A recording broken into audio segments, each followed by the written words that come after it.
Hey guys, David here, and today I'm going to show you guys how I edit my photos in Lightroom using the iPad Pro. This photo was taken back in October at Hyde Park with my friend Jenny. She's a really good friend of mine and also a great model. I'll include her IG handle in the info box down below so you can give her a like and a follow. Also, the camera I'm using is a Fujifilm XT-30 and the lens that I'm using is a 35mm f2 WR lens. So without further ado, let's begin. So the first thing I like to do is change the profile. So I usually shoot with my Fujifilm in RAW, but I like to change the profile to classic chrome. It's flat, but it has a very unique characteristic and color to it. And just gives you a lot more freedom in editing as opposed to something like Provia or even Velvia. So it is a good starting point in my opinion, but it also looks pretty nice just the way it is, but we can make it look better. This was taken on a sunny day, so her face is a bit overexposed I find, so we're just going to decrease the exposure by a bit. We can do 70, and we'll also bring the highlights down as well. Now because I decreased the exposure, the darker areas like her shirt and the grass is too dark for my liking. So to fix that, we're just going to increase the shadows, and we'll also increase the blacks as well. So we'll do 50. Also, you just tap on the right, it will move the number by 5 increments. Do it on the other side, brings it down to 5 increments down.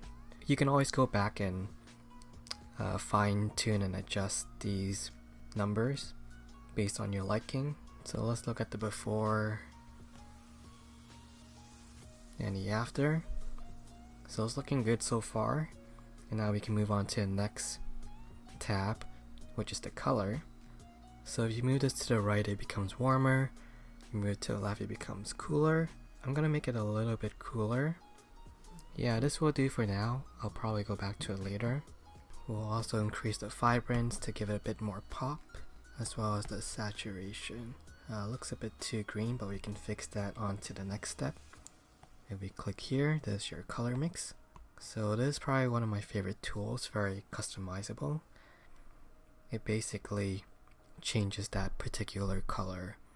So for example, the greens, if you slide the saturation slider to the left, it will decrease the saturation down just for the green color. Move it all the way to the other side, it makes it overly saturated. So I'm definitely gonna bring down the saturation, and it looks a bit bright, so we'll bring down the luminance as well. And then we can change the color of the green by adjusting the hue slider. So bring it more to the right, makes it look more rich. That looks good for now. So we'll do the red color next. I kinda want the red to pop out a bit more. So we'll increase the saturation. Alright, I'm just going to fast forward this part because it's going to take a while for me to fine tune everything. So see you guys in a bit.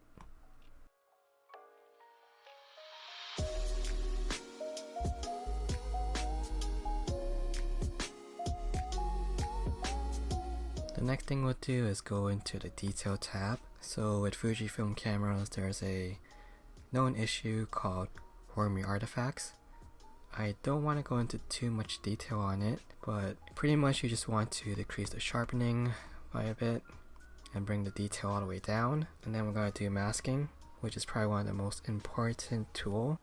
When you're dragging and sliding this icon here, you can use your other hand, tap and hold the photo, and you're going to see white and black areas. So the white areas are the areas that are being affected by the sharpening effect, and then the black areas are the areas that are not being affected by the sharpening. Basically, you don't want everything to be sharpened. You just want the important details like eyes, lips, hair, foreground, the places you want it to be in focus, pretty much. We're gonna go back to the light tab and click on this icon. This is your RGB Curves. And this gives you a bit more precise control over the color channels for the red, green, and blue, as opposed to the color mix we were using earlier. So I'll just show you how it works. this bottom area here affects the blacks in the red channel. You can double tap it to get rid of that point. This area affects the mid levels, and the upper area here affects the highlights. The best way to do this is just to play around with it. Try not to change it too dramatically, and areas that you affect in the red you should try to adjust for the green and blue as well. So I'm just gonna fast forward this and show you what I've done. Alright, after a bit of fine tweaking and adjustments, this is the color that I have for my photo, and then this icon over here I adjusted it as well. So this top area affects the highlights. I'm just gonna zoom in and show you how it works. So if I bring this down, you can see her face isn't as blown out, and if I bring it all the way up, it gets much brighter. We'll just leave it the way it is. The middle is the midpoint, and the bottom area is the blacks. So the last thing we're going to do is go into effects, go all the way down and click on split toning. So we got the highlights and shadows here. So the way I do it is I try to make the saturation not too much. Try to set it to like a low saturation. Below 10 is fine. And basically this is going to affect the highlights. So for example, like her skin, if we move it to the green, it's going to affect the color of her skin and face. So you don't want to overuse this, just make it really subtle.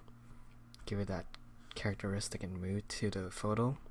Then we'll go to shadows. So this affects the shadow color areas. This looks good. Show you the before and after. And I'll just show you without the highlights and shadow split toning effect. I did go back and adjusted the settings a bit while editing, and I'm quite happy with the results. Alright guys, that's the end of the video. Hopefully you got some ideas on how you can implement these editing techniques into your workflow.